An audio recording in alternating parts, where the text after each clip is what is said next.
The man never expected that the initial skill he had when he crossed over would be this powerful. Just level 1 and it allowed him to instantly kill the monster at the bottom of the dungeon. Although he had saved all his classmates from the brink of death, when he returned he was framed as a murderer. And the one who died was Saran, who had treated him so kindly. It was because the weapon used to kill was the same as the one he had used in the dungeon. He originally thought he would explain, but seeing the princess's smirk, and recalling the curse that had been placed on the hero earlier, he realized that the whole class had been controlled, and the reason was that his existence had been exposed. The king wouldn't allow anyone to exceed his control, but no one knew that his breath concealment skill had reached max level. In the eyes of others he had disappeared. He could escape at any time, so he took the opportunity to ask Saran's assistant what had happened, but it wasn't the time to talk. The assistant only told him that Saran had left something for him in the room. Once he took it he would understand everything. It turns out that Saran had already anticipated this situation. After receiving the items left behind, he had gone alone into the dungeon. This was what Saran had told him in a letter. If one day he was hunted down, the dungeon would be the best hiding place for him, and killing monsters there could level him up. Right now what he lacked the most was just that. Saran believed that with his talent, which was even higher than the hero's, he could definitely level up to max here then leave.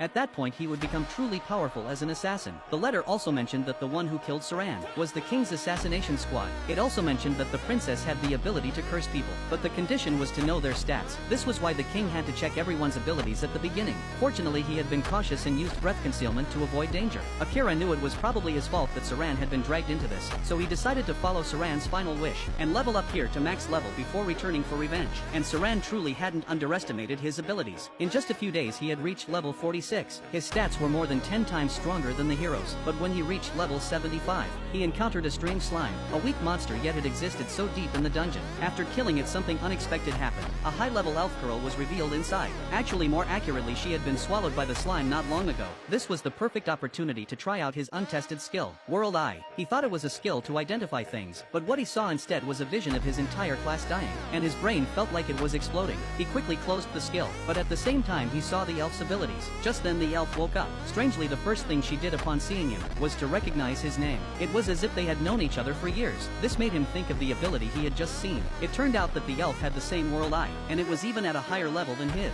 This might be why the elf recognized him. At the same time his stats were also exposed. Since the elf's condition was off, Akira decided not to rush into the dungeon, and instead he returned to a water source level to take care of the elf. This was also why he had been able to survive these past few days. Every few levels in the dungeon there was a water source, and food was from the supplies Saran had left him. He had planned to continue leveling up once the elf recovered, but to his surprise the elf was determined to follow him. She had come to the dungeon for similar reasons. However, what they didn't expect was that the boss on level 80 would be a dragon. It was on a completely different level compared to the monsters they had faced before. This made them feel like they were facing a true enemy. It's worth mentioning that the elf was no weakling. After all, she had made it to level 75 alone. With her support, Akira was able to fully utilize his strength. But what neither of them had expected was that the dragon was even weaker than they imagined. It was killed instantly with just one hit. As they were puzzled, the dragon visibly shrank in front of them. Meanwhile, not long after Akira left, the hero also secretly left with 6 other classmates. The reason was that their curses had been lifted, and they realized that something was seriously wrong with the kingdom. One of them had a blurry memory. He only remembered smashing 7 crystals in a strange room. That was the princess's method of controlling them. The situation was so complicated because it had been done by Saran's assistant, who had used the suggestion skill to secretly send the 7 away. The reason they hadn't lifted everyone's curse was that the number was too large and would be noticed by the king.